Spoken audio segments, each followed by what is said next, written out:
नमस्कार, मी पंजाब डक. आज आहे 26 ऑगस्ट 2026. तर ह्या 30 पर्यंत म्हणजे आज 26, 27, 28, 29, 30 ऑगस्ट पर्यंत कोणत्या भागात पाऊस पडणार आहे तर तुम्हाला अंदाज सांगणार आहे. तर राज्यातल्या शेतकऱ्याला सांगू इच्छितो की राज्यामध्ये 26, 27, 28, 29, 30 दरम्यान नागपूर जिल्हा, भंडारा, गोंदिया, चंद्रपूर, यवतमाळ, अकोला जिल्हा, वाशिम जिल्हा, हिंगोली जिल्हा, परभणी, नांदेड, त्याच्यानंतर इकडं बुलढाणा जिल्हा, जालना जिल्हा आणि बीडचा काही भाग आणि इकडं लातूर, धाराशिवपर्यंत ह्या भागामध्ये काय होणार आहे, पाऊस 30 तारखेपर्यंत दररोज वेगवेगळ्या भागात विखुरलेल्या स्वरूपाचा पडणार आहे म्हणून हा अंदाज लक्षात यायचा.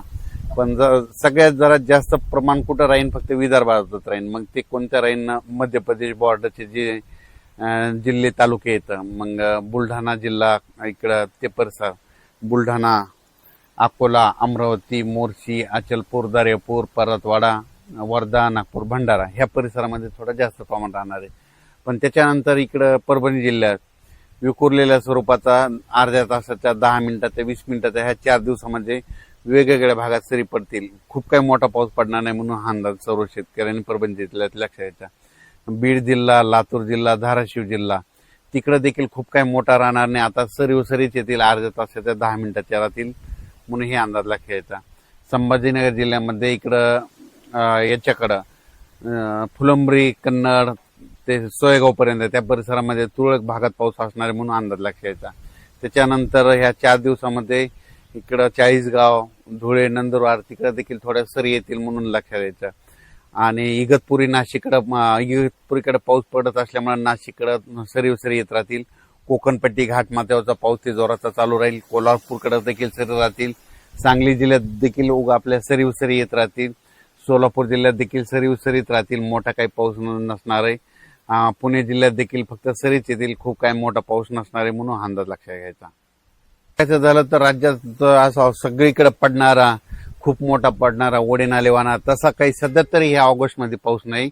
फक्त विदर्भात मध्ये आहे. फक्त ते भंडारा, वर्धा, गोंदिया, चंद्रपूर, गडचिरोली, तिकडे यवतमाळ ह्या पट्ट्यामध्ये तिकडच पाऊस आहे तसा जोराचा. आपल्या इकडल्या भागामध्ये मात्र पूर्व विदर्भ, आपलं मराठवाडा, पश्चिम महाराष्ट्र, उत्तर महाराष्ट्र इकडे काही तसा 3 विभागामध्ये जोराचा पाऊस नाही म्हणून हा अंदाज सर्व शेतकऱ्यांना लक्षात घ्यायचा. उर्वरित राज्यात स्थानिक वातावरण तयार होऊन तुरळक ठिकाणी कुठेतरी पाऊस पडणार आहे म्हणून हा अंदाज लक्षात घ्यायचा. फक्त जोराचा पाऊस फक्त वर्धा, नागपूर, भंडारा, गोंदिया, चंद्रपूर, यवतमाळ, माहोर ह्या परिसरामध्ये असणार आहे म्हणून हा अंदाज सर्व शेतकऱ्यांना लक्षात घ्यायचा. कोल्हापूर पासून ते इकडे पालघर पर्यंत म्हणजे कोकणपट्टी, राधानगरी ह्या परिसरातला सरी मात्र त्या चालूच राहतील म्हणून हा अंदाज त्या शेतकऱ्यांना लक्षात घ्यायचा. पुण्याकडे देखील अर्ध्या 1 तासाला कधीतरी एखादी सरी येईल म्हणून हा अंदाज त्यांनी देखील लक्षात घ्यायचा. पण राज्यात मात्र आता सध्या फक्त विदर्भाकडेच पाऊस आहे म्हणून विदर्भातल्या शेतकऱ्यांनी अंदाज लक्षात घ्यायचा. महाराष्ट्रात देखील आहे, फक्त काही जिल्ह्यामध्ये तुरळकच भागात आहे. सर्वदूर कुठंच पाऊस नाही. फक्त जिल्ह्यामध्ये 5-6 ठिकाणी पडू शकतो म्हणून उर्वरित राज्यातल्या जिल्ह्यातल्या शेतकऱ्यांनी अंदाज लक्षात घ्यायचा. चांगला पाऊस फक्त चंद्रपूर, वर्धा, नागपूर, भंडारा, गोंदिया, यवतमाळ, वाशिम, हिंगोली, नांदेड ह्या पट्ट्यामध्ये चांगला पाऊस असणार आहे म्हणून हा अंदाज सर्व